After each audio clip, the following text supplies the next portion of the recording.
মন্ত্রণালয় থেকে আমরা ইতিমধ্যে একটা বিবৃতি দিয়েছি। এর পিছনে একটু যাই, যখন 7 কলেজ নিয়ে আন্দোলন হচ্ছিল তখন আমাদের উপদেষ্টা মহোদয় 7 কলেজের ছাত্র প্রতিনিধিদের সাথে একটা সভা করেন। সভা করে সিদ্ধান্ত নেন যে 7টা কলেজ নিয়ে একটা বিশ্ববিদ্যালয় করার ব্যাপারে আমরা একটা কমিটি করব, হাই পাওয়ার কমিটি করব। সেই অনুযায়ী একটা কমিটি করা হয়েছে ইউজিসির চেয়ারম্যান মহোদয়কে নেতৃত্বে। সেই কমিটি কাজ করছে। এখন একটা বিশ্ববিদ্যালয় করার জন্য কিছুটা সময়ের প্রয়োজন হয়।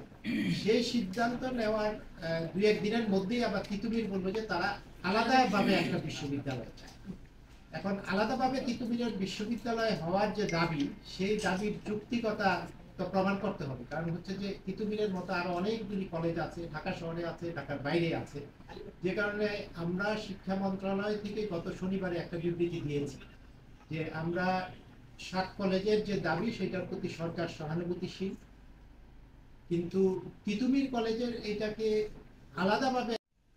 দ্বিতীয়ত হচ্ছে যে এই কলেজগুলির মধ্যে যে ছাত্ররা পড়াশোনা করছে তাদের সংখ্যা কিন্তু অনেক, 1,70,000 মতো এই 7টা কলেজ। এই 7টা কলেজ ইতিপূর্বে আপনারা দেখেছেন যে ঢাকা বিশ্ববিদ্যালয় তারা ডিজোন করতে চাচ্ছে যে তারা এই বছর ভর্তি নিবে না। ভর্তি না নিলে যে নতুন ছেলেগুলি ভর্তি হবে তাদের ভবিষ্যৎ কি হবে, 1-2 নাম্বার হচ্ছে যে যারা এখন পড়ছে তাদের পরীক্ষাটা কিভাবে হবে সেগুলিও সরকারকে ভাবতে হচ্ছে।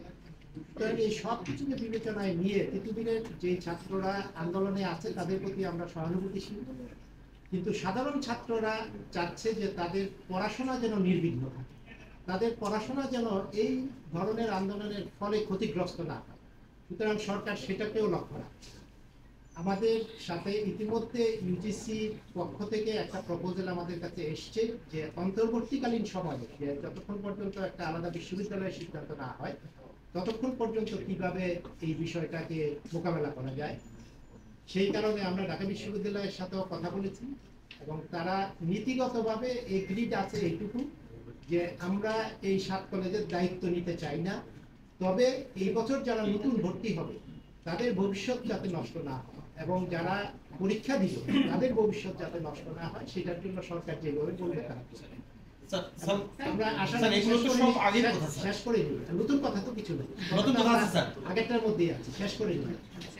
এবং আমরাও চাচ্ছি যে তিতুমির কলেজ আলাদাভাবে আরো 2টা দাবি যাবে বিশ্ববিদ্যালয় হওয়ার পাশাপাশি। সেটা হচ্ছে যে তাদের এখানে পিএইচডি প্রফেসর আরো দিতে হবে, সেটা আমরা এগ্রি করেছি যে আমরা আরো দিব। ওখানে 17 জন পিএইচডি হোল্ডার আছেন, তারপরেও যদি আরো দিলে শিক্ষার মান বাড়ে ওই কলেজের, আমরা আরো দিব। দ্বিতীয় আরেকটা দাবি করেছে তারা যে গবেষণার জন্য বরাদ্দ বাড়াতে হবে, সেটাও আমরা এগ্রি করেছি যে বরাদ্দ বাড়াবো। তাদের যে বিশ্ববিদ্যালয় হওয়ার দাবি সেইটা আমরা বলেছি যে ইউজিসির যে কমিটি, সেই কমিটি যেভাবে সাজেশন দিবে সেটার উপরে আমরা পর্যালোচনা করে পরবর্তী সিদ্ধান্ত। এখন বলেন আপনারা। স্যার আমি যেটা বলতেছিলাম স্যার, সেটা হচ্ছে যে কিছুক্ষণ আগের যে কথা, তারা এখন অসংখ্য স্টুডেন্ট রেল লাইনের উপরে শুয়ে আছে এই মুহূর্তে, এবং তারা ঘোষণা দিয়েছে প্রধান উপদেষ্টা এবং শিক্ষা উপদেষ্টা ওনারা দুজন গিয়ে ওখানে ঘোষণা দিতে হবে তিতুমির বিশ্ববিদ্যালয় হবে, তারা হলে রেল লাইনের উপর থেকে তারা শুয়ে আছে অলরেডি। সে ছবি আমরা প্রচার করছি গণমাধ্যমে। এই মুহূর্তে করণীয় কি স্বরাষ্ট্র উপদেষ্টা মহোদয় এবং সচিব আপনারা বলেন। আমি বলি, তারপরে স্বরাষ্ট্র উপদেষ্টা মহোদয় বলবে। সেটা হলো যে আমাদের একজন জয়েন্ট সেক্রেটারিকে আমরা 2 জন জয়েন্ট সেক্রেটারি আমরা পাঠিয়েছি তাদের সাথে কথা বলার জন্য। আর যেটা বললেন যে প্রধান উপদেষ্টা এবং আমাদের শিক্ষা উপদেষ্টা, সেটা তো ওনাদের সিদ্ধান্তের বিষয়, সেই বিষয়ে আমি সিদ্ধান্ত দিতে পারি। স্যার বিশ্ববিদ্যালয়ের কর্তৃপক্ষ কি বলছে স্যার? ওই তিতুমির কলেজের কর্তৃপক্ষ কি বলছে স্যার? সেটাই একটু বলি। সেটা হলো 7 কলেজের প্রিন্সিপালের সাথেই আমি বসেছিলাম এবং টেলিফোনে তো সবসময় কথা হচ্ছে। স্যার এই আন্দোলনের সাথে সবার কলেজের যেই প্রিন্সিপাল মহোদয়রা আছেন সেখানে তিতুমিরের প্রিন্সিপাল ছিলেন। ওনারা যেটা বলছে যে তারা চায় যে শিক্ষার একটা সুষ্ঠু পরিবেশ কলেজগুলিতে আসুক, কারণ সাধারণ ছাত্রছাত্রীরা অর্থাৎ অধিকাংশ ছাত্রছাত্রী, সাধারণ ছাত্রছাত্রী বলতে আমি বলছি যে যারা এই আন্দোলনের মধ্যে সক্রিয়ভাবে নাই সেই রকম ছাত্রছাত্রী অধিকাংশ 90% ছাত্রছাত্রী, তারা কিন্তু চায় যে তাদের পড়াশোনা যেন অব্যাহত থাকে। এবং তারা যখন আন্দোলন করছিল তিতুমির, সেই দিনও কিন্তু পরীক্ষা হয়েছে। সেদিন অনার্স পরীক্ষা ছিল এবং সেই পরীক্ষা হয়েছে এবং ছাত্রছাত্রীরা অংশগ্রহণ করেছে, ছাত্রছাত্রীরা পরীক্ষা বর্জন করে।